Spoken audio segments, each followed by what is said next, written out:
Salve, Sérgio Xavier Filho, Serginho. Obrigado por ter atendido o nosso convite para estar aqui nesta conversa entre amigos, tá? O Serginho é jornalista, é porto-alegrense, formou-se na Universidade Federal do Rio Grande do Sul, na grande Fabico, né, Sérgio? E eu acredito que cedo deve ter migrado para São Paulo, Rio e que tais, né? Que é onde acabou sendo diretor de redação da Placar e diretor de redação da Playboy também, entre outras atividades. É isso, Serginho. Seja muito bem-vindo. Olá, como vão todos? Obrigado pelo convite. Uma honra estar com esse grupo aí, que alguns.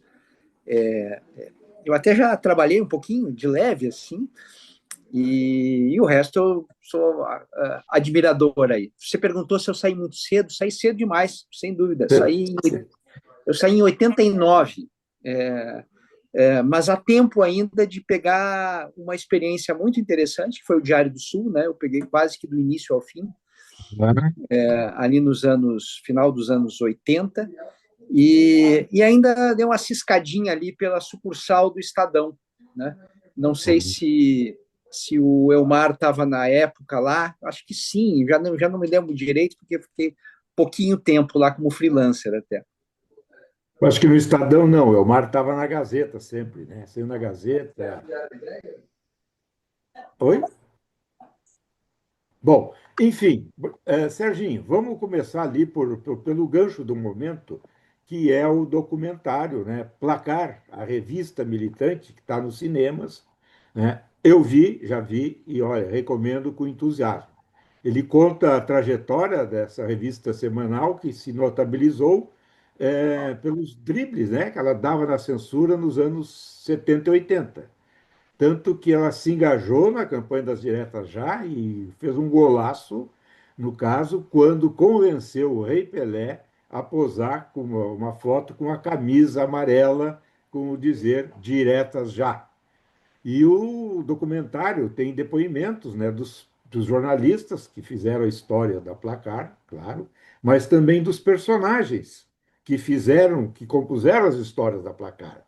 Estão ali desfilando com depoimentos o Sócrates, Zico, o Afonsinho, que foi o jogador pivô de toda uma transformação que houve no futebol com o fim do passe, do passe, né, daquela escravidão que o jogador de futebol tinha com as equipes. E está, inclusive, um depoimento final ali no Rei Pelé, bem surpreendente, bem humorado, quando ele estava ali vestindo a camisa das diretas já. Então, Serginho, vamos começar por aí, né? Afinal, você assina a direção do documentário e pode falar como ninguém sobre a importância desta revista e o papel que ela desempenhou na própria história da imprensa brasileira e a luta, né, pela implantação da democracia no país. Então, Pois Sérgio. é. Assim, quando a gente começou com esse negócio, com essa ideia do documentário, foi quase que assim um negócio muito amador, né? A gente não parou para reunir recursos.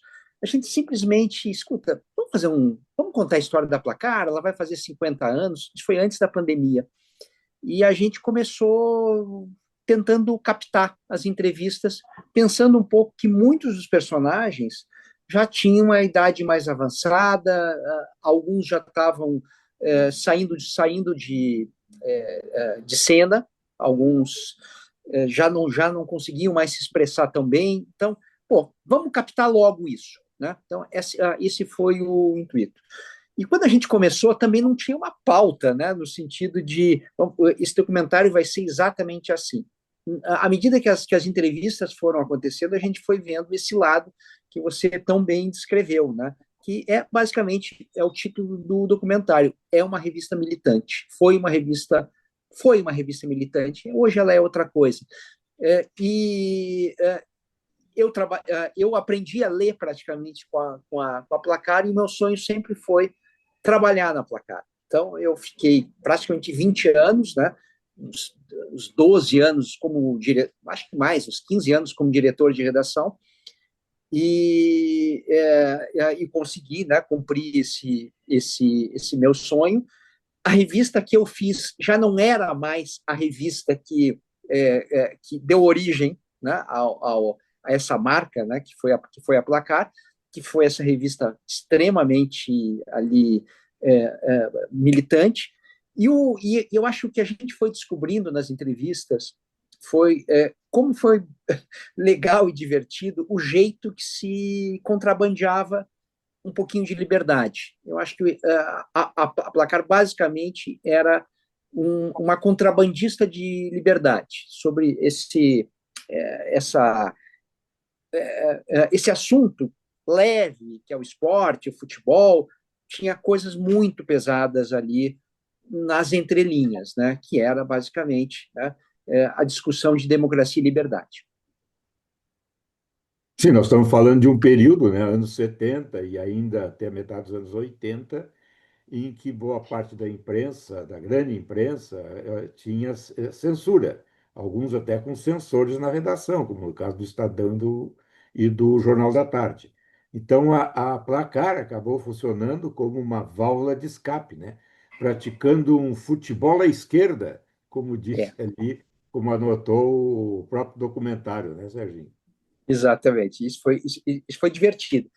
E eu acho assim, eu não sei quantos tiveram a oportunidade de ver o documentário, mas eu acho que uma das coisas mais emocionantes ali, para mim, pelo menos, é quando o Juca, que é o grande cara da história da Placar, ele fala da alegria dele, né? E é uma alegria que quem trabalhou lá também acaba compartilhando junto, que era saber que presidiários, né, a turma que estava presa, conseguia ler a Placar e, mais do que tudo, entender o que as entrelinhas estavam tentando passar, né?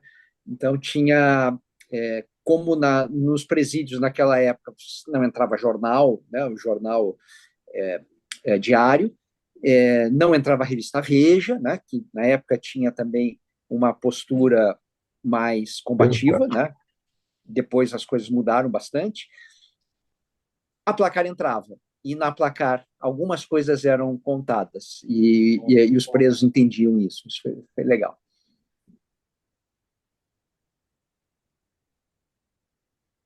Serginho, Eugênio, o Eugênio está tentando falar ali, mas tá, tá ok, bom. Eugênio, abriu Depois, o microfone. depois eu, depois eu. Claro, depois sua É uma vez. perguntinha leve. Foste antecessor ou depois do Carlos Maranhão? Depois, Depois? depois, assim, é, uma coisa curiosa. A Placar teve poucos diretores de redação, né? Eu acho que eu devo ter sido talvez o quinto, alguma coisa assim. Eu entrei em 95, tá? Na revista. O primeiro diretor foi o Jairo Regis, que foi um dos fundadores, né? Depois vem o Juca. O Juca fica ali um bom tempo. Aí o Juca vai para Playboy. Quando o Juca vai para Playboy, o Maranhão assume ali a revista também. E depois, anos depois, eu vou assumir, mas o Maranhão veio antes. Tá. Mas a mesma coisa acontece na Playboy. O Juca foi para Playboy, depois o Maranhão e depois tu. É mais ou menos isso? É um negócio quase sem explicação, assim, o que tem a ver uma coisa com a A outra. escala. Eu acho que nada, viu? Eu acho que nada. Eu acho que é realmente uma coincidência. Até porque o que cada um foi fazer na Playboy tinha diferenças enormes, né? E nesse caso aí, quem se deu pior fui eu, né? Porque quando eu sou convidado para assumir a Playboy, eu já fui para a Playboy com a missão de fechar a revista, porque a Abril já não conseguia mais aguentar o prejuízo de pagar os royalties para os americanos. A revista já não arrecadava mais isso, e aí eles me chamaram, olha, a gente precisa fechar a revista com dignidade. Aí eu perguntei, puxa vida, estamos me convidando para fechar a revista, é isso mesmo?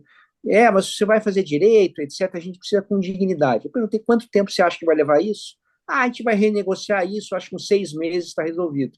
Tá bom, durou 2 anos, né? Eles demoraram 2 anos, e nesses 2 anos eu me diverti muito, muito, muito com a Playboy, com as matérias divertidas que dava para fazer. Me diverti muito com as entrevistas, que eu acho que deu para a gente fazer uma sequência de entrevistas, hora de gente muito à esquerda, hora de gente à direita, e aí as coisas tinham, pelo menos para mim, tinha uma função boa, né? Que era dar voz para a turma da esquerda e questionar a turma da direita. Pode falar, eu posso passar o recado. Elaine, onde está a Elaine? Fugiu, Elaine. Abriu o microfone ali. Não, imagina. Não, está bem, acontece. E aí, assim, foi... não, e aí a gente teve que fechar a Playboy, mas eu acho que foi uma grande coincidência. Então, Obrigado. Sérgio, Márcio, desculpe, o Mário tinha feito uma intervenção antes e eu passei primeiro para a Elaine. Fala, Mário.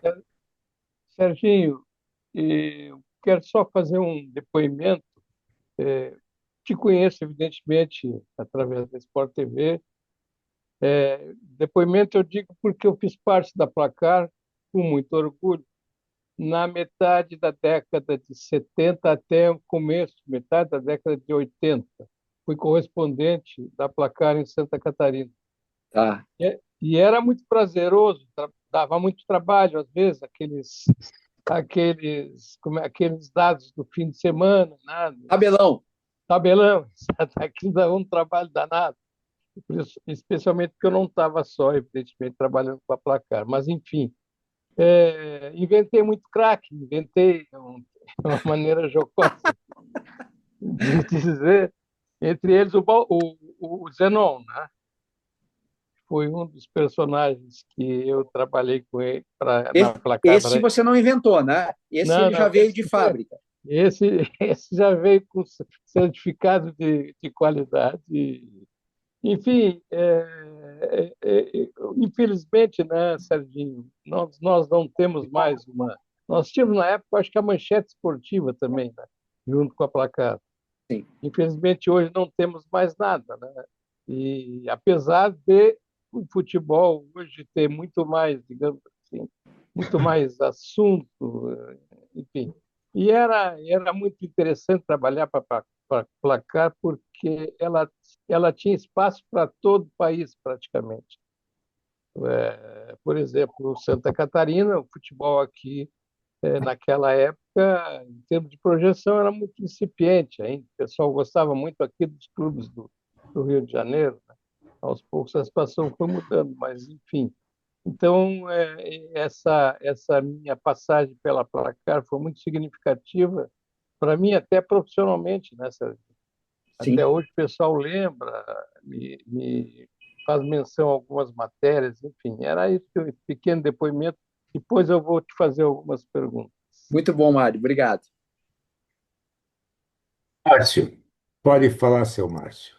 boa noite, Sérgio. Boa noite.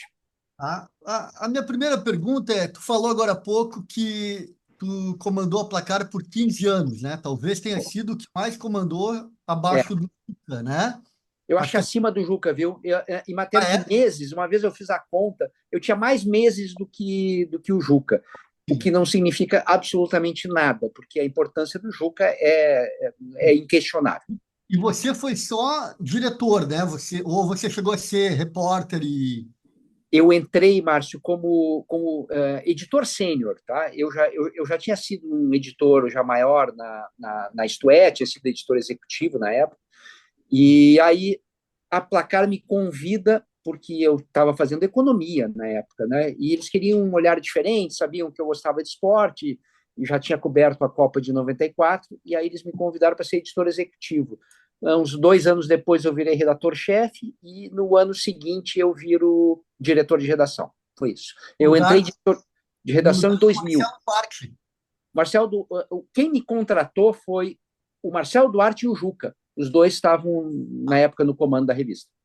Tá. E então, diante de tudo isso, diante de toda essa experiência, por que tu não dá um depoimento no filme? Pois essa é uma pergunta que já me fizeram, né? Mas eu acho o seguinte, eu acho que tinha o meu olhar, eu não estava muito interessado no meu olhar, na verdade, eu queria ver o olhar dos outros. E eu acho que o principal depoimento que a gente tem é da turma desse, que eu chamo de Era Dourada da Placar, que foi dos anos 70 até os anos 80. Ali eu acho que é a Era Dourada. O resto, se a gente pensar o seguinte, né, eu até falei em alguns debates, né, qual foi o período mais lucrativo da revista Placar? É disparado o meu período. Na época do Juca, deu muito prejuízo à revista. Por quê? Porque era construção de marca e o Juca estava se lixando para questões menores ali, né? E quando eu entro, a gente precisa viabilizar, não pode deixar morrer a revista. Então, eu estou muito mais preocupado com isso. Então, eu acho que isso, como matéria de filme, não era tão interessante. E aí a gente acabou indo muito por esse lado dos anos dourados da Placar entre 70 e 80.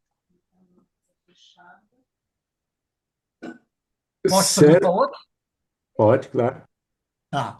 Então, e outra coisa que me chamou a atenção no filme, ele é muito paulistocêntrico, né?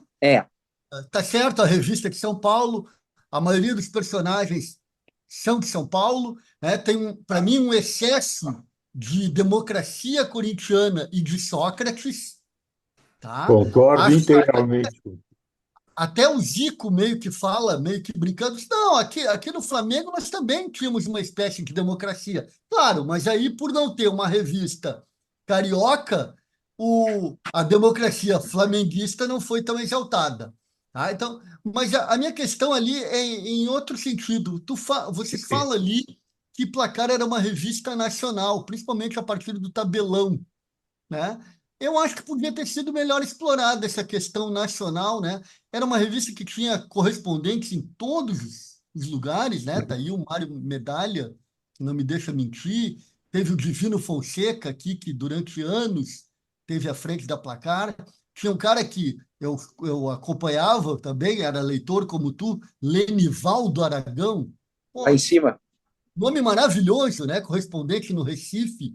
Então, isso eu senti falta de não ter tido uma exploração maior da Placar, alcançando os vários estados brasileiros.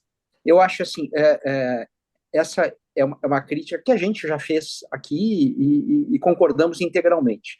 E eu acho que tem duas explicações para isso, né? E as duas explicações não são editoriais, nenhuma delas. A primeira foi a pandemia. A pandemia nos atrapalhou demais o deslocamento, e era exatamente a época que a gente estava captando, então a gente ia em lugares mais próximos, de carro, todo mascarado, foi muito complicado isso, a parte logística, a questão financeira mesmo, a gente não teve nenhum financiamento, saiu tudo do nosso bolso, né? Então a gente não conseguiu fazer as viagens que a gente deveria ter feito. A gente queria, por exemplo, eu fiz muita força para ter o Lemir Martins como entrevistado, mas a gente pegou o Lemir num momento muito ruim de saúde dele, né? Então ele não estava conseguindo conversar, estava muito complicado, né? O Divino não deu tempo também, né? O Divino também já estava doente. Lemir né? é vivo. Oi? Lemir é vivo ainda. O Lemir mas está bem doente, tá? E o Divino morreu não faz muito tempo, né? Uma pena, né? Porque o Divino fez toda uma história na Placar e amava fazer aquele trabalho dele. E assim, dois caras que eu era, se eu disser fã, eu acho que é pouco, né? Ídolos mesmo, né? Os dois, né? Então, assim, eu acho que faltou isso. A gente apresentou a Placar lá no Mineirão. Fizemos uma sessão lá em Belo Horizonte e levamos para essa sessão o Reinaldo e o Dirceu Lopes, né? Os dois, e eles gostaram, etc., mas a crítica foi a mesma. Por que só São Paulo? Tem muito São Paulo, eu acho que tem um pouco de mais de democracia mesmo, vocês têm toda a razão. Serginho, eu vou tocar num assunto que, se tu não te sentires à vontade para responder, fica tranquilo, não responda. É o seguinte, cara, eu vejo programas esportivos, Sport TV, ESPN, Band, Esportes, enfim. E eu ando muito incomodado com essa inflação de jogadores, ex-jogadores, comentaristas. Alguns se deram bem, outros nem perto. Isso, assim, claro, nosso diploma hoje não vale mais nada, é só objeto de ornamentação para pendurar na parede, mas, assim, eu estou achando que há um exagero, certo? Na na admissão desses ex-jogadores, até porque cria também um problema que é a falta de isenção, né, nos comentários deles. Eles não ficam à vontade, muitas vezes, para abordar certos assuntos. Se pudesse dar a tua opinião. Eu acho. Não, eu fico bem à vontade para falar, Mário, sem nenhum problema. Eu acho assim que você está pegando. Você está pegando duas questões que são questões bem problemáticas, que são diferentes, eu acho. Uma é a questão dos ex-jogadores, sim, e a outra questão, que parece que é a mesma, mas eu acho que é uma outra diferente, é essa das bolhas. No fundo, são as bolhas, né? Então, cada vez mais a gente está vendo os jornalistas, os ex-jogadores, se colocando sem nenhum problema em bolhas dos clubes, né? Então, ao se assumir palmeirense, corintiano, são paulino, flamenguista, né? Esse cara começa a perceber o seguinte: puxa, se eu falar com uma voz mais forte para essa comunidade, eu vou ter mais engajamento. E aí eu vou aumentar o meu número de seguidores no Instagram, que é a grande rede monetizável, né? E com isso eu vou começar a ganhar mais dinheiro. Então a turma percebeu que cada vez mais o que interessa é o preto ou o branco. O cinza, o meio do caminho, a ponderação, né, o equilíbrio, esse não rende, né? Então, você tem visto muito jogador se posicionando, né, um Felipe Melo, por exemplo, para pegar um exemplo, né, como o pitbull que defende os interesses do Palmeiras, ou do Fluminense, times que ele jogou, né? O Neto, o famoso craque Neto, né, que é o corintiano, que é o super engajamento. Né? O Neto é um sucesso absoluto, mas é um sucesso porque ele vai radicalizando. Então, só que os jornalistas, e não só os jogadores, entraram nessa também. Isso é o que mais me preocupa. O que mais me preocupa porque eu estou vendo colegas meus, gente que eu admiro como gente que pensa bem no esporte, né, embarcar nessa, de defender as cores. Vocês estão vendo aí também, né, aí em Porto Alegre, né, a mídia colorada e a mídia gremista, né? Não na Zero Hora, não é isso que eu estou falando. Eu estou dizendo os canais de YouTube, os canais os perfis nas redes sociais, está todo mundo embarcando nessa e falando para suas bolhas, né? Por quê? Porque os torcedores que consomem futebol, cada vez mais, eles querem ouvir a sua própria voz, né? Eles querem ouvir a sua própria opinião, que é o meu time acima de tudo, para não usar um jargão político aí que um cara tem usado por aí. Mas é muito isso, né? O meu time acima de tudo. Então, essa é uma questão. E a primeira que você falou, né, dos ex-jogadores, também eu não veria nenhum problema se esses ex-jogadores fossem bons. E não são todos bons. E eu acho que a qualidade é baixa mesmo. É baixa, em parte, porque a gente não tem um sistema educacional que tenha propiciado para eles se expressar bem, entender um pouco mais sobre ética, esse tipo de coisa. Coisa que é completamente diferente nos esportes americanos. Nos esportes americanos, você vai ver, quase todos os comentaristas esportivos, em qualquer modalidade, foram ex-atletas. E não tem nenhum problema, porque são ex-atletas que passaram por bancos universitários, porque estudaram um pouco comunicação e fazem bem, tendo a experiência anterior deles em gramados ou em quadras, o que for. Aqui não é assim. Aqui o cara sai do gramado, ganha um microfone e sai falando. É basicamente isso. Isso não é bom. Serginho, eu vou entrar num outro assunto que tem incomodado bastante também, que é a questão dessa crítica, eu acho eu, exacerbada, a questão da arbitragem. Sim, Eu vejo também todos os programas, esse assunto tem sido assunto todo fim de semana, né? Pós-rodada. E me estranho muito que tem um ponto que não vi ninguém tocar em, que é a questão da origem desse problema. O jogador brasileiro é reclamão, é simulador, tem um mau comportamento horroroso, seguido pelos treinadores, comissão técnica, etc, etc, etc. O que eu quero dizer é o seguinte, Sérgio, a má educação, essa coisa toda começa na base, porque a maioria, grande maioria dos nossos clubes que trabalham com a base, não tem gente preparada para lidar com um garoto. Então, o garoto, quando chega no profissional, ele já está chegando cheio de vício. Ele parece já um jogador, já é profissionalizado há muito tempo, faz as mesmas coisas que os profissionais mais experientes fazem. Então, está ficando insuportável ver jogo de futebol, tanto da base como dos profissionais.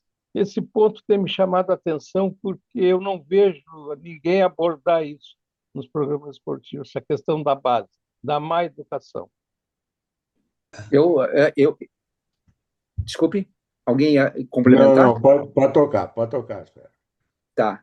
Eu acho assim, Mário, que é um conjunto de coisas, né? E a gente tende a discutir praticamente só a parte final, que é o erro, né? O erro ou o erro motivado pelo excesso de pressão que o árbitro acaba sofrendo, né? E esse excesso de pressão ele é verdadeiro. A parte do campo, a pressão do campo, é exatamente isso que você falou, né? É a má educação e a ideia de que essa má educação é funcional, né? Se você fizer, se você pressionar, se você ofender, vai dar certo, porque se ele apitou alguma coisa contra, entre aspas, o teu time naquilo, se você seguir reclamando, né, no próximo lance, o juiz vai pesar. Eu não aguento mais esses caras aí, então eu vou marcar para o lado deles também. Então tem essa pressão do campo. E tem, eu acho que um outro problema também estrutural, que só vai ser resolvido no momento que a arbitragem tiver um vínculo verdadeiro com quem está empregando, que é a questão da escala, né? O árbitro vive da escala. Então, ele está menos preocupado em ser justo, em apitar o correto, e muito mais preocupado em será que eu não vou ser cancelado? Eu não posso ser cancelado. E quem é que mais cancela? O maior. O clube maior tende a fazer mais pressão para dizer que fulano de tal não apita os jogos do Mengão ou os jogos do Corinthians ou os jogos do Palmeiras, são os grandes ali, né? E a gente vai descendo, né? Então, a gente como gremista ou colorado, no meu caso gremista, a gente até pode se arvorar de coitadinho, de dizer, puxa vida, olha os grandes, olha como eles nos prejudicam, mas pensa um pouquinho, vai, Grêmio e Juventude, na dúvida, o árbitro vai apitar para o Grêmio ou para o Juventude? Quem é que vai incomodar mais a escala da semana seguinte? Acho que é o Grêmio. Se a Juventude já ajuda. Também tem isso. Serginho, tu pegaste nessa tua fase enquanto editor da Placar, pegaste alguma coisa da máfia do apito ainda ou já tinha passado? Eu peguei uma outra máfia do apito, né, que foi aquela do Ivens Mendes, né, que foi uma segunda máfia ali do apito. Mas essa que você está falando, que é de 82, não, eu entrei em 95, entrei quase 15 anos depois. Pegou acabei... de 2005. E eu peguei a de 2005, claro, evidente. Em 2005 eu estou como diretor da redação. Roubaram o título. Sim, roubaram o título do Inter. Aliás, estão tentando recuperá-lo na justiça. Vamos resolver isso aí. O que tu acha, Serginho? Tem alguma chance? Tu sabe que o Inter está no campeão de tudo. Zero. Campeão de tudo, até de tapetão. Eu acho que é zero, né? Mas enfim. Ah, Sérgio, me diz uma coisa, dentro desse tema do Mário Medalha, tu consideras Vinícius Júnior, Lamine Yamal, Neymar, tudo farinha do mesmo saco, isso é, deseducados, grosseiros, vivem fazendo escândalos dentro e fora de campo? Ou tu acha que eles são apenas craques e ponto final? Não, eu acho que, aliás, hoje eu estava num evento, um evento de marketing, que se falou do Yamal. O Yamal é a próxima bola da vez, né? É o cara que tem uma explosão. Eu não estou falando de futebol, não. Eu estou falando de marca, né? É o cara que tem uma penetração na juventude absurda e não para de crescer. As marcas já visualizaram que esse é o novo cara, né? E é curioso, né? Porque você citou esses caras todos e você não citou o Messi, né? Se você pensar em talento, né? O Messi tem que estar nessa conversa. E o Messi é exatamente o oposto, né? É o cara tímido, é o cara que só joga futebol, né? Você poderia ter citado o Cristiano Ronaldo também. O Cristiano Ronaldo também está nesse Só, pacote né, tem que... desses jogadores ultramediáticos, mas o Cristiano Ronaldo se comporta melhor. Eu acho que esses aí que você citou são os meninos mal educados ali, né? Eu acho que o Vini, a gente tem que dar um desconto, porque ele passou por racismo mesmo, racismo direto, né? Ali na Espanha, mas isso não é desculpa para ele cometer os seus outros pecados. Se pecaram com ele não precisa, né? Ele não precisa entrar nessa lista de pecadores ali. Ele poderia se comportar melhor, e eu acho que ele vai precisar de um corretivo, né? Para a carreira dele futebolística não ir por água abaixo, né? Então eu concordo contigo. Eu acho que antes de serem super craques, que são mesmo, viu? Desses aí que você falou, talvez o Vinícius seja o menor deles, né? O Vinícius é um pouquinho mais uma jogada só, um tipo de jogo mais uma espécie de garrincha, vai. O Vinícius é uma espécie de garrincha moderno ali. E os outros são, acho, mais completos, né? O Neymar é um super jogador, né? E como ser humano, nossa, péssimo, né? Um péssimo ser humano. E o Yamal está se revelando também um ser humano de qualidade baixa também.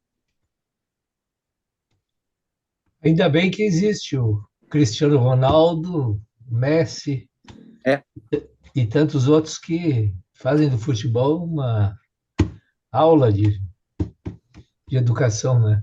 exatamente. O Yamal teve no Brasil, teve com o Neymar, foi se aconselhar com o Neymar. Aí é difícil. Pois é. Se aconselhar com o Neymar, então ele está ferrado. Sérgio, como é que Diga. tu vês hoje esse quadro do Internacional e do Grêmio Futebol Porto-Alegrense estarem enfrentando muitas dificuldades, não só no campo, mas especialmente do ponto de vista administrativo-financeiro?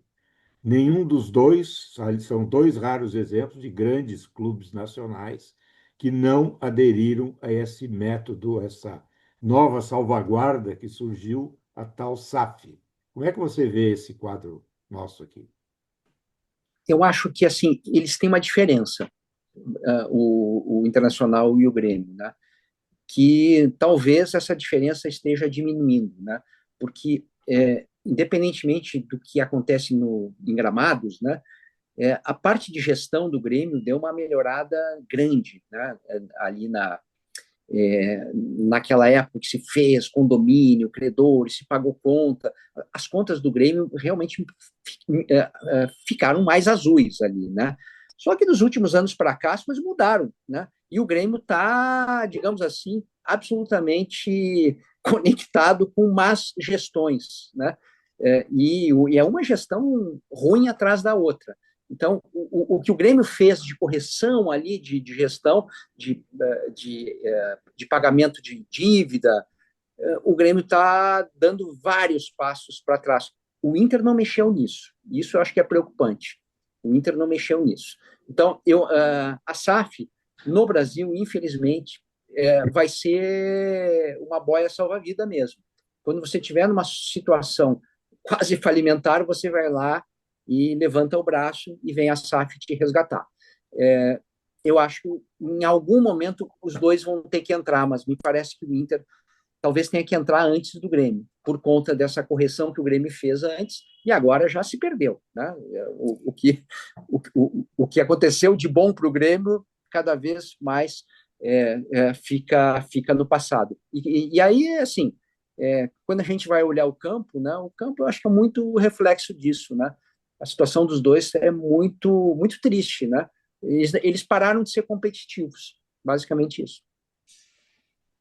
E os salários, hein? Tu acha que o Grêmio, por exemplo, tem 4 ou 5 jogadores ganhando na faixa de 2 a 3 milhões, tipo esse William, o Bright White, e mais um ou outro aí, o Arthur.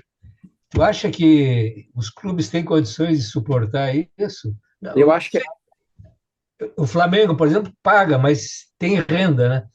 Aqui, Grêmio, por exemplo, o Inter também tem lá suas dores de cabeça com salários altos, mas tu acha que os clubes periféricos têm condições de manter isso ou era um sonho de verão? eu acho que a gente tem uma bomba relógio na mesa, né? Eu não sei quando é que o relógio vai disparar essa bomba, mas essa bomba relógio tem nome, né? Que são as bets. As bets criaram as bets mais essa renegociação de contrato de televisão injetaram uma grana pesada mesmo, né? E é um dinheiro novo que vem e que está todo mundo enfeitiçado por ele. Só que é um bom dinheiro, seria o suficiente para pagar esses salários todos se não tivesse um probleminha, que é a dívida. As dívidas que os clubes têm, tirando o Palmeiras, tirando o Flamengo, elas comem qualquer possibilidade de pagamento de salários dessa monta, né? Só que dívida você vai empurrando até chegar a hora de você levantar a mãozinha e pedir ajuda para a SAF. Por que eu digo que é bomba relógio? Porque essa história da SAF, das bets, é insustentável. Ia começar a escurecer e a água estava igual, muita correnteza. Tem o microfone vazando aí. Então, eu não sabia que era bombeiro. Na verdade, ele foi umas 5 da tarde.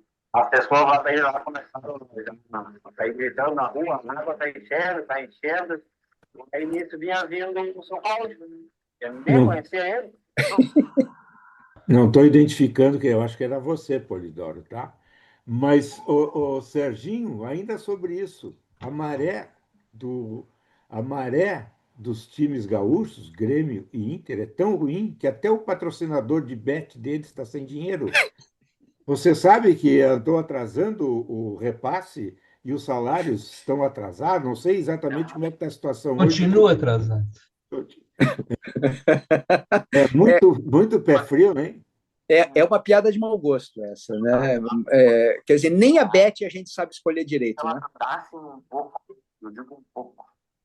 Elas iam estar numa área... Polidoro, teu microfone aí está vazando, Polidoro. Maior que o meu, de capacidade de colocar pessoas para... E está vazando muito. Obrigado. Tem alguma coisa aberta no teu computador, Polidoro, que está falando aí por ti. Está falando do Rio. Vamos lá, então. Vamos lá, pessoal. Vamos aproveitar o Serginho aí, sua sabedoria e conhecimento sobre futebol. Alexandre, Sérgio, me diz outra questão. As bets patrocinam torcedores identificados e também as grandes redes de televisão, Globo, Sport TV, Record, sei lá. E tu acha que isso vai longe ou essas bets faturam isso tudo para manter toda essa linha de patrocínio? Bom, primeiro que o Brasil é o país que tem mais quantidade de bets do mundo. Então, isso é meio assustador. Por isso que eu digo que tem uma bolha. Então, tem uma expansão e cada uma dessas bets está comprando propriedades de marketing, comprando nome de campeonato, né, o campeonato betano, né, comprando camisa de clube, comprando influenciador, como se não houvesse amanhã. Porque cada uma está tentando achar o seu espaço. Em algum momento, vai ficar claro que não tem espaço para todo mundo. E eu confio que em algum momento também a gente consiga aprovar no mínimo uma lei que consiga cobrar impostos razoáveis, né, das bets, que hoje, né, os impostos não são razoáveis, como a gente sabe, né?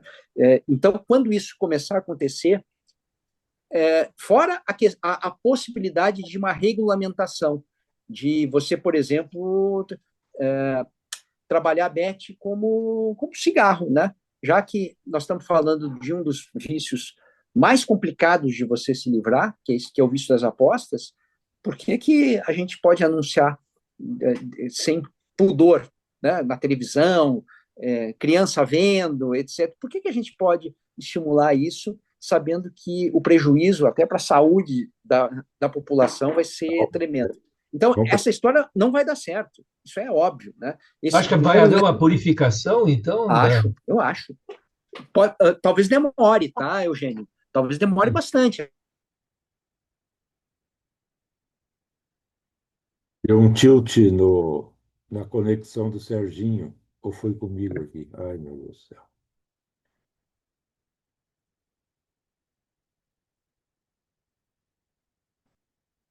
Mas esse jogo de bets aí, e acho que há um certo excesso de propaganda eu queria saber quem joga, é isso?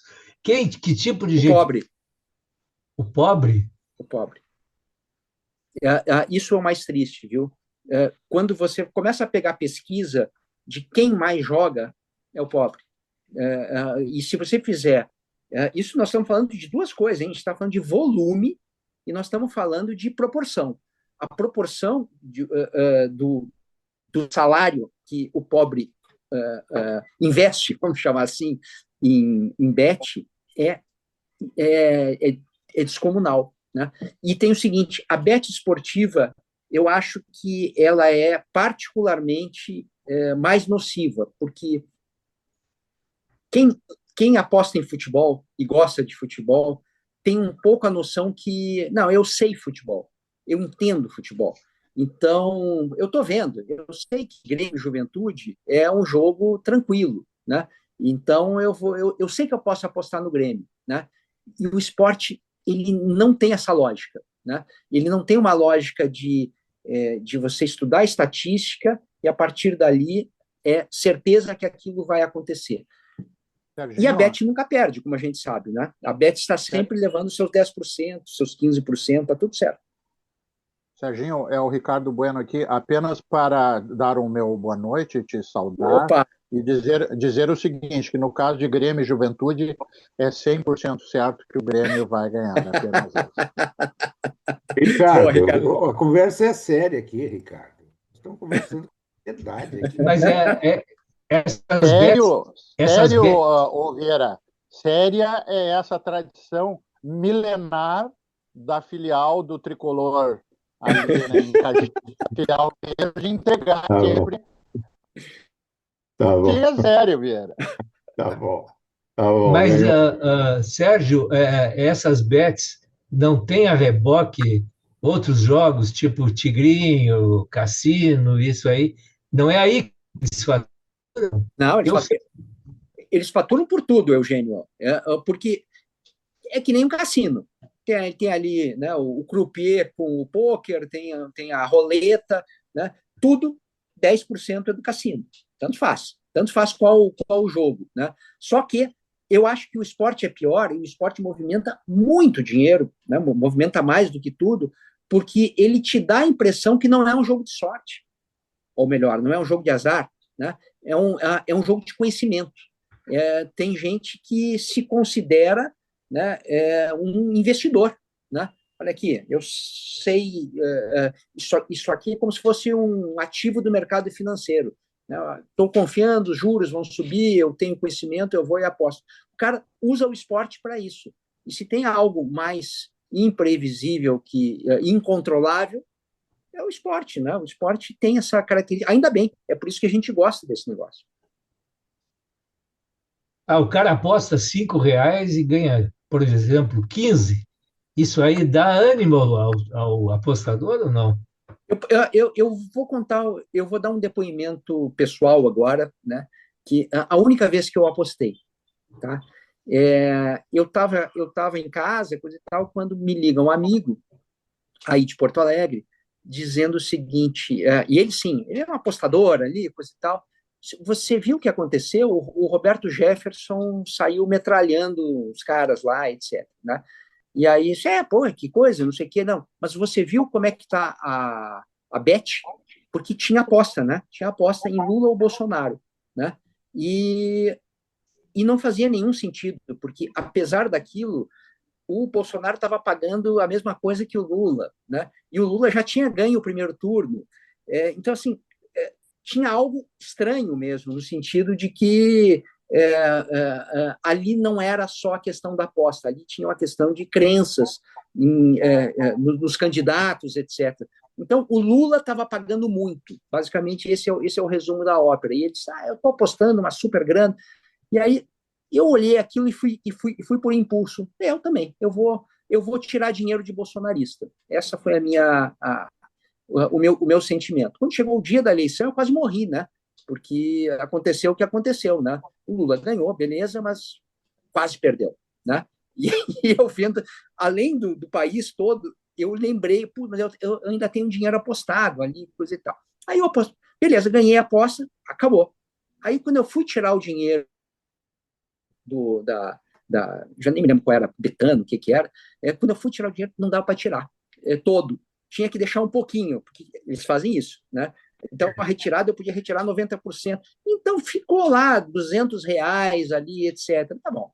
Depois eu vou tirar. Aí, um dia, resolvi apostar um pouquinho, R$ 10. Exatamente isso que você está falando.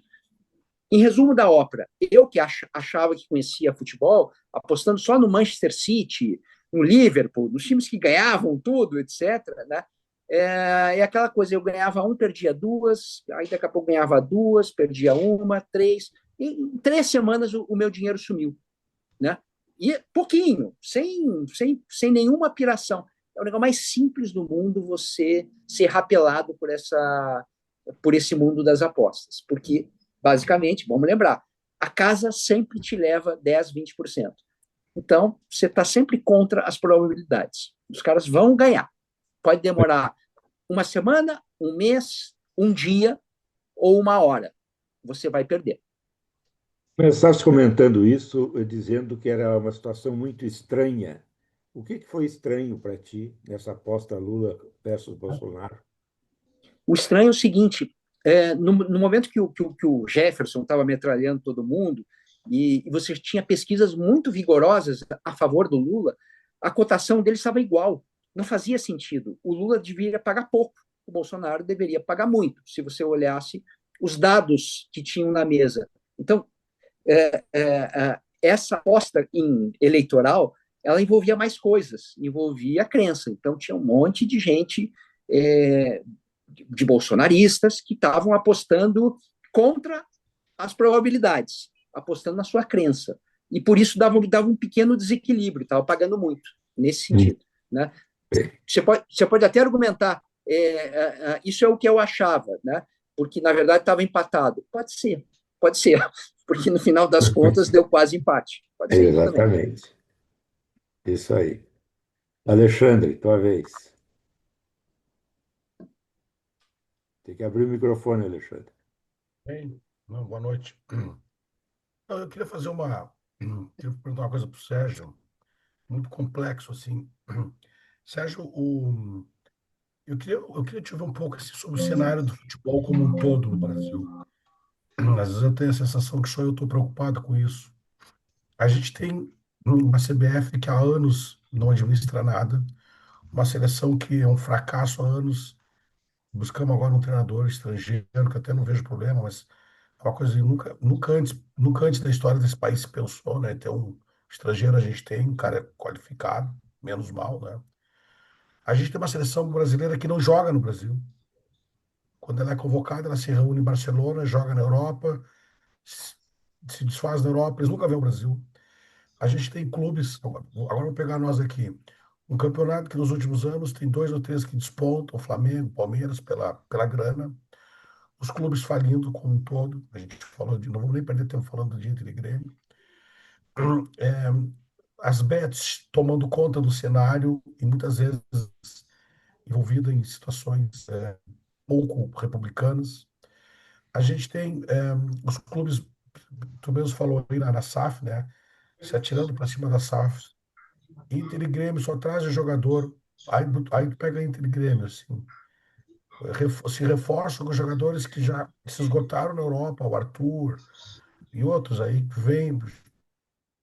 Quer dizer, eu não consigo enxergar nada de bom futebol brasileiro, de modo geral, como um todo.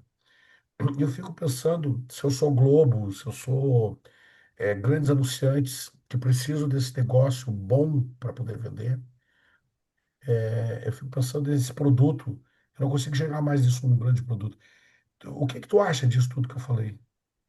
Não, eu acho que você pegou vários pontos isolados, né, específicos, né, e eu concordo com, acho que quase todos eles. Eu acho que, com relação à seleção brasileira, eu não vejo nenhum problema de ser um Ancelotti, está ótimo, porque a gente não produz treinador mesmo, né, nossos Não, treinadores não, são muito fracos. eu também não vejo. E acho que outra coisa também, né? Há horas a gente não produz treinador também no Brasil, né? Isso, Há não, horas. exatamente, a gente é muito fraco nisso, né, é, esse aspecto que você falou de Grêmio Internacional, né, de estarem trazendo o cara pronto e já não é pronto, né, já desgastado, né, a gente está pegando a última colheita do cara, né, e a gente não prepara a primeira colheita, né, a gente está num momento muito ruim de base, né, os Internacional e Grêmio, que já foram grandes celeiros, né, produtores, perderam os olheiros, né? E hoje a captação de jogador de Grêmio Internacional está muito ruim, né? As duas bases estão se perderam no tempo por más gestões, né? Então esse é um fato. Eu acho que uma outra coisa que valia a pena nessa tua explanação eu me deter um pouquinho é a questão da organização do futebol como um todo, a tal da liga, né? Que a gente deveria estar muito próximo, né, dos clubes sentarem numa mesa e se darem conta do seguinte: não adianta eu ter 2 super grandes e um campeonato péssimo, né? Eu preciso ter 20 clubes disputando e os jogos tendo chance de ganhar um ou outro.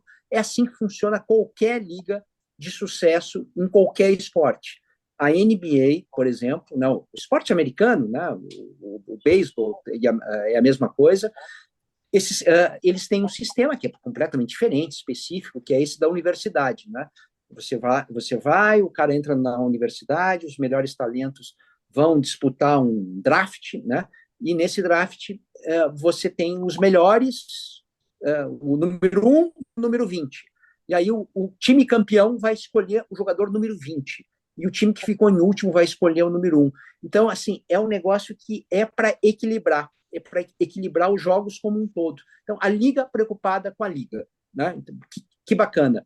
Como é que aqui no Brasil a gente nunca, não vou dizer que a gente nunca teve tão distante de uma liga, mas a gente está bem distante de uma liga porque 2 clubes em específico, Flamengo e Palmeiras, ficaram muito grandes e estão mais intransigentes do que nunca. Cada um só quer levar o seu, né? Então, isso é terrível. Então aí, Alexandre, eu acho que a gente está se distanciando mesmo de uma boa organização. E para chegar no final ali do teu questionamento, sim, deveria ser um momento que a mídia em geral, a mídia que compra isso, deveria dizer: gente, eu não quero isso. Isso aí é um produto muito ruim. Eu vou me distanciar aos pouquinhos do futebol. Por que isso não acontece? Porque o esporte, o futebol específico no Brasil, ele tem uma característica, né, em relação a uma mídia que cada vez mais você não precisa ligar a televisão para ver o Jornal Nacional. Você vai ver o trecho do Jornal Nacional que te interessar em qualquer momento. Então, cada vez mais, quem tem TV aberta, quem tem TV por assinatura, né, isso está definhando, né? Por quê? Porque não interessa mais, você pode ver o streaming a qualquer hora, na hora que você quiser, beleza, tudo certo. Só tem uma coisa que você não faz, que é o jogo. O jogo você tem que ver na hora, né? Então, isso aí é o que ainda faz esse produto ser valioso o suficiente para grandes empresas de mídia brigarem à foice por esses direitos, porque é isso que ainda mantém essa indústria. Eu queria fazer uma pergunta, meio no rastro do Alexandre. É o seguinte, eu vou começar com uma tese minha, que é o seguinte: eu acho que nós estamos seguindo no futebol o que nós fizemos na corrida de automóvel.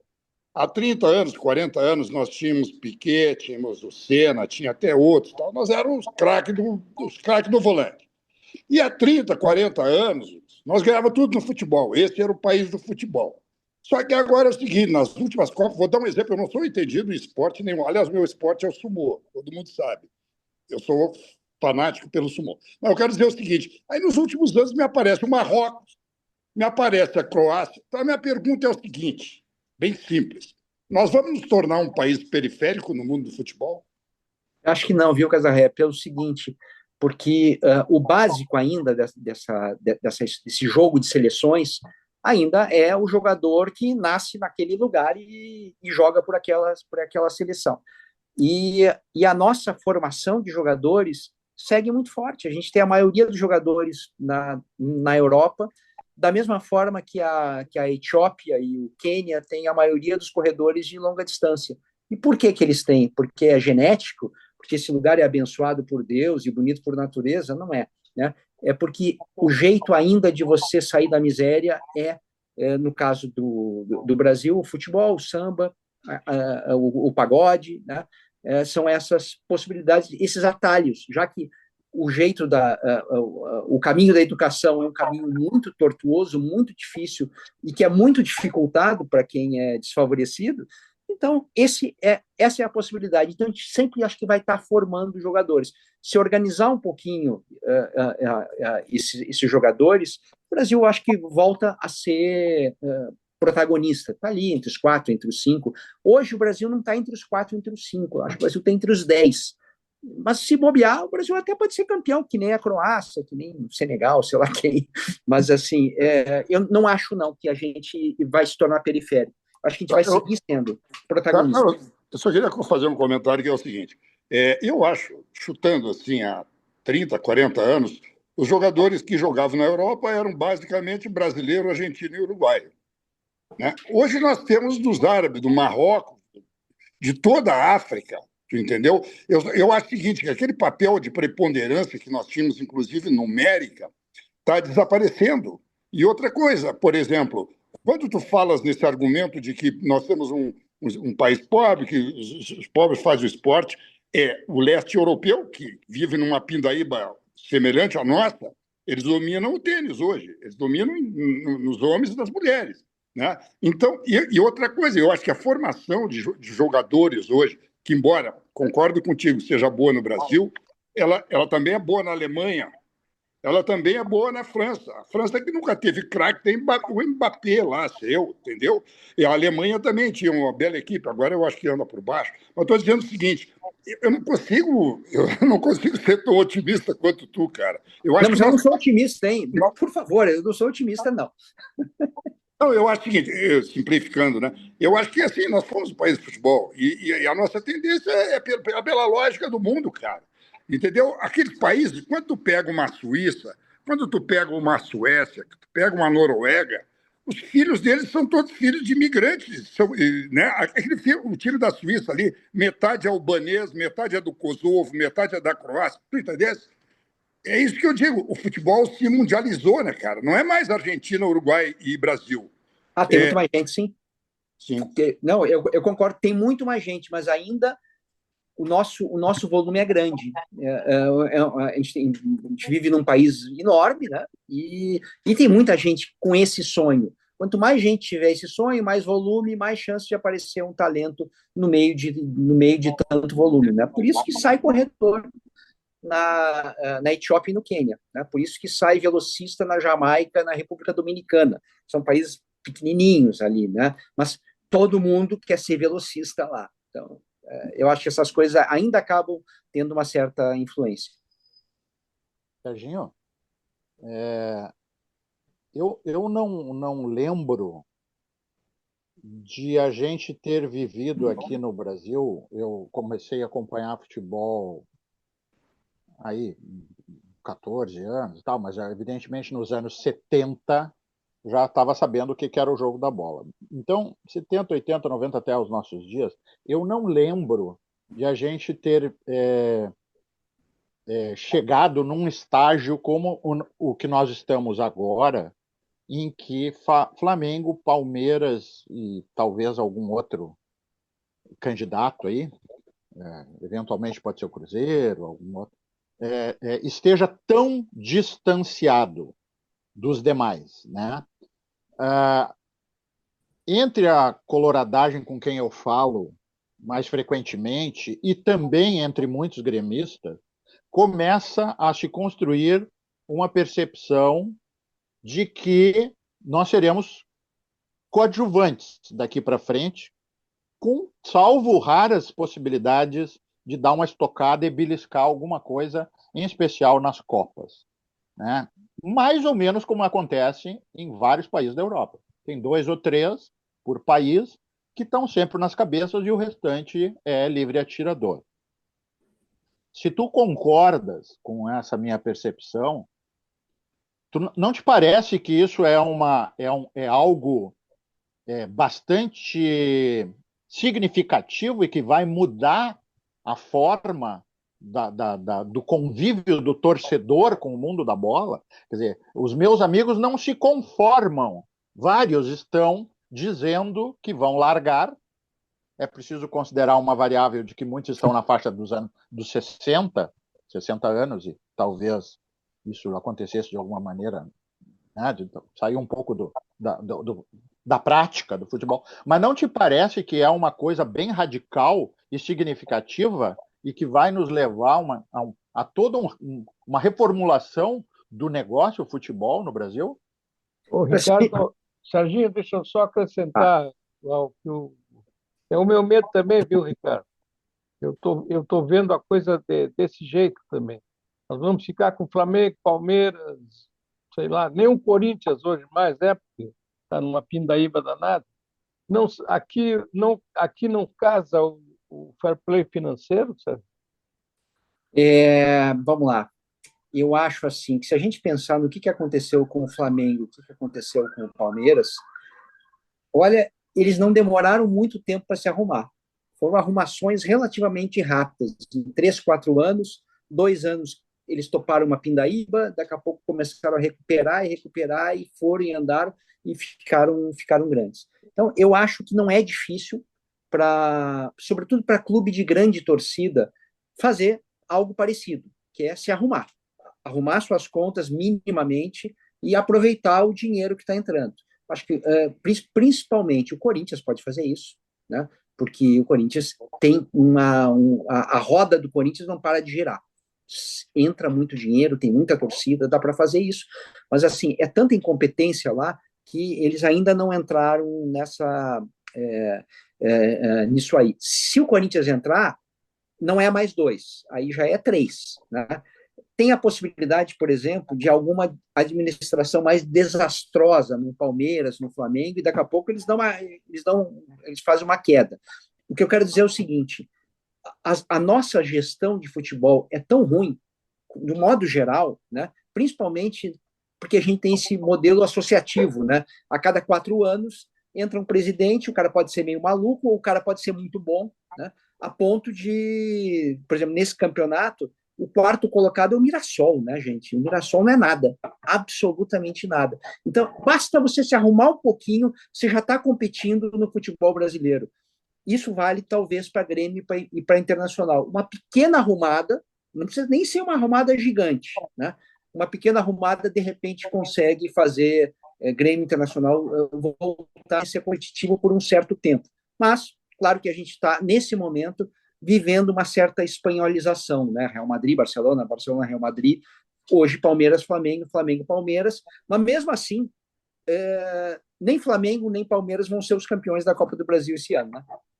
A Sérgio, questão do fair play financeiro, Serginho. A A CBF Copa está Libertadores, você está falando, Serginho, ou da Copa do Brasil mesmo? Não, é que na Copa do Brasil os dois já estão eliminados, né? Então eles não vão Sim. ser os campeões.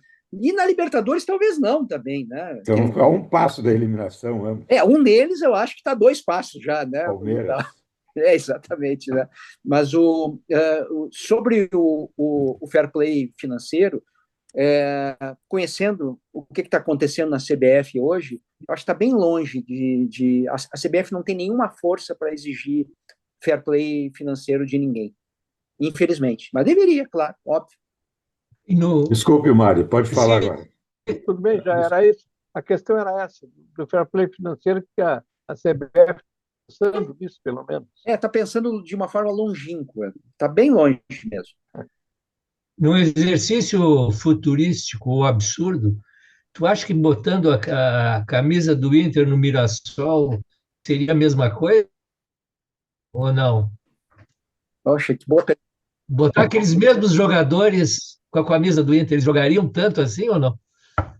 É uma boa pergunta, porque eu acho assim, tanto o Grêmio quanto o Internacional já tiveram times Mirassol. O que eu quero dizer? Times mais ou menos assim, e que foram longe, né? Que conseguiram um bom desempenho. Mas eu não sei, o peso é outra história mesmo, né? Você carrega uma responsabilidade muito aí no Rio Grande do Sul do que em Mirassol, claro. Certo. Então, pessoal. Eu tenho uma pergunta, eu tenho uma questão aí, Vera. Tá, O Sérgio. Geraldo Rassi, tá, Geraldo? Primeiro. Não, então. O Geraldo entraram... chegou antes aí, primeiro o Geraldo, depois eu vou. E eres mais velho do que eu. Tá bom. Obrigado. Fala aí, Geraldo. É o seguinte, quando eu estava começando as férias no jornalismo em Curitiba, trabalhando na sucursal da Veja, chefiado pelo Margones, eu ajudei a escolher o primeiro correspondente da Placar em 1970, que foi o Carlos Marinho. Poxa vida! E que depois se tornou repórter da Placar e acabou diretor, né? Sim. E eu sempre torci muito pela Placar e nunca ficava satisfeito com a revista que eu tinha nas mãos. Eu não tenho lido ultimamente, até porque nem tem banca mais perto de casa, aqui onde eu estou morando. Mas eu queria te perguntar o seguinte, a revista continua assim, sendo condescendente com os jogadores, assim, meio paternal com os jogadores, com os dirigentes, ou ela faz abordagens mais sérias, pesadas, assim, sobre problemas, por exemplo, que eu acho cruciais, o endividamento dos clubes com o INSS.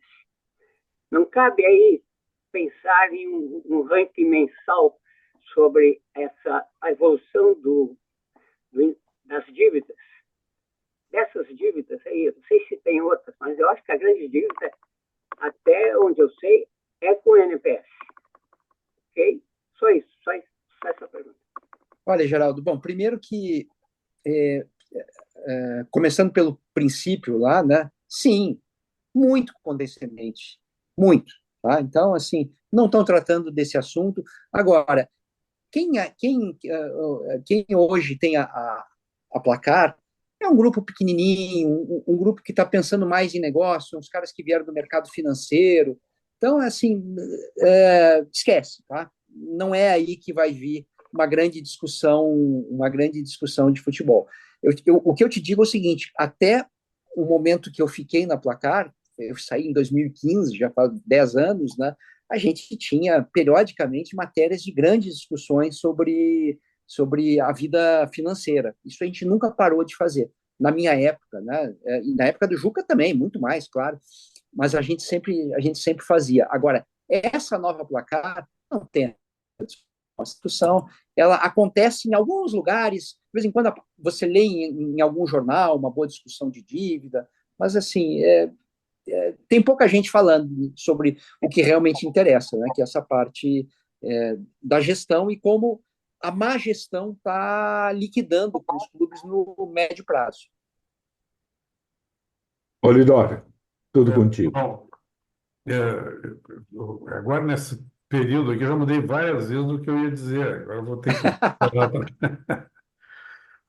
assim, ó, eu acho que a questão da liderança dos clubes que tiveram gerações que se sucederam. O Inter, por exemplo, teve a comissão de obras do Beira-Rio, que durante muito tempo foi a liderança, acabou sendo tricampeão brasileiro e tal, com essa gente que veio da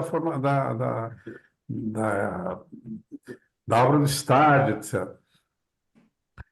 Nós temos os juízes, nós temos o VAR, tem muita coisa rolando aí. Eu vejo uma discussão sobre acho que o tema que mais mobiliza os programas de esporte atualmente é a questão da arbitragem do VAR, o tempo do VAR, porque o VAR veio para atrapalhar, não sei o que.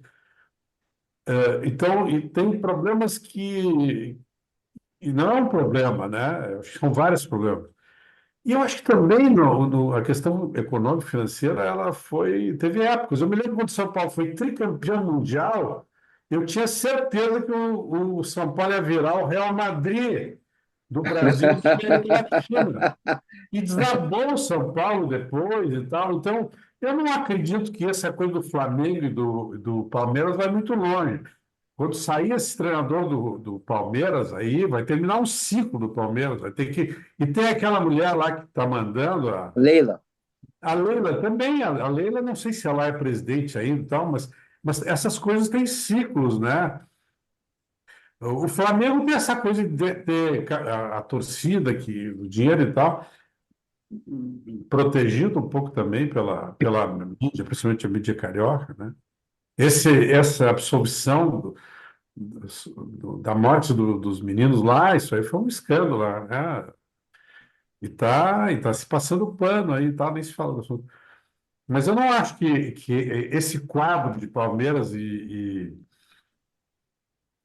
Flamengo é uma coisa permanente. Acho que é um ciclo que daqui a pouco vai virar outro clube, ou mais de um clube, né? Mas eu acho que a questão da liderança, da organização dos clubes, da liderança dos clubes, é um problema sério, né? Eu vejo o próprio Inter e Grêmio. O Grêmio, aquelas lideranças históricas lá sumiram, não são nem conselheiros mais, tal. Não sei como essa nova geração vai agir, né? Essa turma nova que está entrando nos conselhos aí. Alguma coisa vai acontecer, mas não vejo essa hegemonia dos dois aí por muito mais tempo. Não acho, não. Acho que vem. Eu acho que. Volta o Atlético, volta o Cruzeiro. O Cruzeiro tinha morrido, o Cruzeiro está aí no terceiro lugar do campeonato. Eu acho boa a tua observação, porque a gente tem uma mania de pegar o que está acontecendo agora e já sair projetando longamente, né? Olha, a partir de agora é isso, né? É espanholização total, é Palmeiras e Flamengo até o fim dos tempos. Olha, as coisas não funcionam assim, né? Ainda mais no futebol. O futebol, ele permite, ele tem digamos assim, um fator gataria, né? Nem sempre o melhor elenco ganha, às vezes um mau gestor consegue fazer um estrago danado. Eu acho que você tem toda a razão em desconfiar dessas peremptórias afirmações que muitas vezes a gente faz. E o Mirassol é uma esperança, né? Todo mundo fala, Mirassol. Pô, o time do interior de São Paulo tem 3.000 pessoas por jogo, não tem nada assim, e tá lá, tá ganhando todo mundo, não perde pra ninguém, complica o Está na Flamengo, Libertadores. tá na Libertadores. Tá. E tem mais isso, os nossos grandes clubes na Libertadores estão levando ferro aí de gente que, em tese, é muito menor, muito com menos torcida, menos dinheiro, com menos população nos países, para países de uma economia precária, de repente tem um time que vai lá e bate no Palmeiras, bota 3 no Palmeiras. Tá certo que a altura influiu, mas não é a primeira vez que times brasileiros, argentinos, tal, jogam em lugares altos, né? E a maioria das vezes ganharam. Mas olha, o Mirassol, eu acho que não vai durar muito, viu? Mas ele vai para a Libertadores. Para a Libertadores ele vai, pode anotar, ele já está na Libertadores. Do jeito do desempenho dele, ele vai. Olha, se o Mirassol não acabar abaixo do terceiro, vamos surpreender, porque tem a tendência do Mirassol passar o Cruzeiro, eu acho, né? Agora, ano que vem vai ser complicado. Por quê? Porque um monte de gente. Hoje casualmente, eu falei com o assessor do Mirassol. E ele já sabe, né, que ano que vem o time está desmontado, porque é um time de jogadores com quase 30 anos, que vão receber propostas boas, o último contrato da carreira dos caras, de vários, né, o Reinaldo, por exemplo, não vai ficar, né? E aí vai ser um time desmontado, eles vão ter que montar um outro. Puxa, dá sorte desse outro tá tão encaixado quanto esse que está jogando agora, dificilmente vai acontecer. Se acontecer isso, ele vai virar um saco de pancadas na Libertadores, né, Sérgio? Infelizmente. Mas, deixa eu fazer uma pergunta aqui. Então, Geraldo, trabalhei na empresa. Geraldo, tu vais ter o privilégio. Tu vais ter o privilégio de fazer a última pergunta para o Serginho, tá? Porque nosso tempo mas eu pergunto se não temos a chance de ter uma mirassolização do futebol brasileiro a partir dessa experiência aí. Outro dia eu liguei com um jornalista, meu amigo de São José do Rio Preto, e perguntei, o Mirassol? E ele disse assim, pois os caras não estão roubando. O presidente do clube é um delegado aposentado, que também é o prefeito da cidade. Ele é o mandão, é o coronel do time. Pode ser, né? Não sei, o Sérgio talvez conheça o cara, né? Esse prefeito, o cartolão máximo do Mirassol. É isso aí. Mas assim, é engraçado que esse prefeito, que ele aparece bastante, na verdade, o manda-chuva do Mirassol não é ele, mas ele gosta de aparecer, o prefeito. O manda-chuva é o vice-presidente que está lá há 25 anos, não gosta de aparecer e é dono dos supermercados de Mirassol. E esse cara parece que é um ótimo gestor, né? E está levando, o cara conseguiu um feito já, né? A questão é o time mesmo, né? E o time eu acho que vai ser desmontado e não vai ser fácil remontar. Sérgio, e o Red Bull também teve a sua fase, né? Como é que é? O Red Bull. Sim, mesma coisa. Mas o Red Bull é diferente. O Red Bull é um dinheiro de fora, coisa e tal. São Caetano. São pequenas fases ali, né? Time sem torcida, isso é complicado. Serginho, tem alguma coisa que tu gostaria de ter falado que não tiveram a oportunidade de falar?